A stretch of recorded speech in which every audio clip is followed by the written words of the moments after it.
Oralim 3.1 to be able to sum up a book.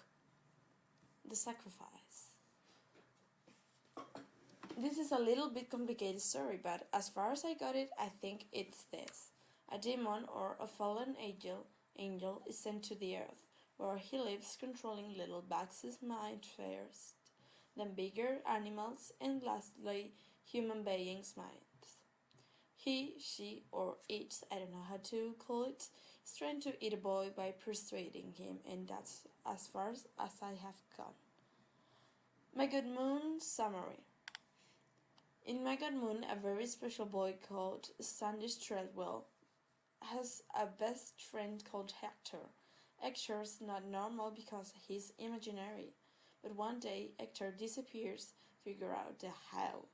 And while Standish is thinking about it during a school lesson, his school's headmaster gets in the classroom and starts beating him with a cane.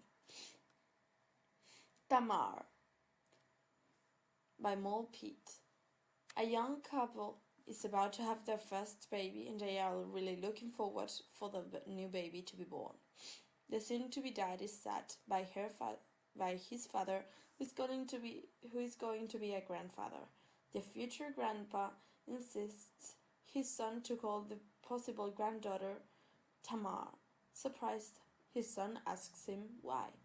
The old man tells him that it was her code name during the World War II. Some platoons were named after vegetables, but his very platoon had ribbon names, and Tamar is the name of one of them.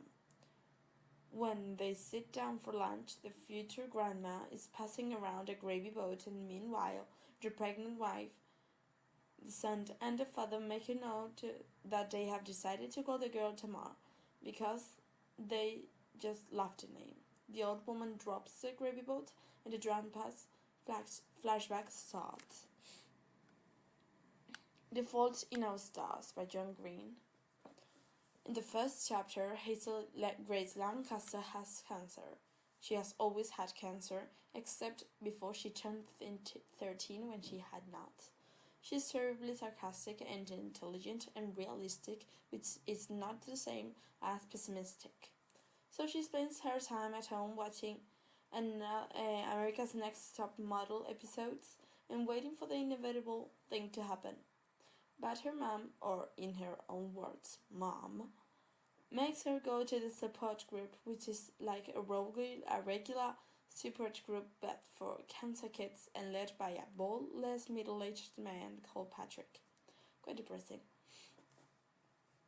She knows a boy called Isaac, who is half-blind and soon will be full-blind because of his eye cancer. Youch. But yet she has established a sort of visual and sighing communication with him. That day she sees a new boy called Augustus Waters, and he's like super hot.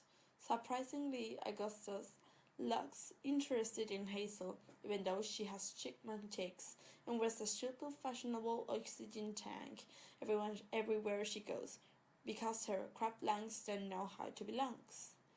But not even that prevents Augustus from inviting her for dinner at his house. Augustus has some kind of prosthetic leg because it was cut out. Cancer side effects, as Hazel would say. That's as far as the first chapter of The Fault in Our Stars goes. The Gun. The main character, Jonas, is asked about a crime by the police and he starts telling the whole story. Jonas is in the street with Benny and Kemal, two of his friends, when they hear gunshots. Once they check everybody's okay, Jonas goes to the crime scene and finds a gun in a paper bag. He takes it home and then shows it to his friends.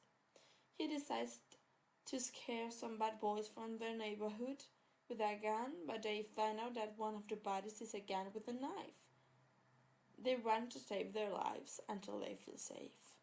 And that's how far the first chapter of The Gun goes.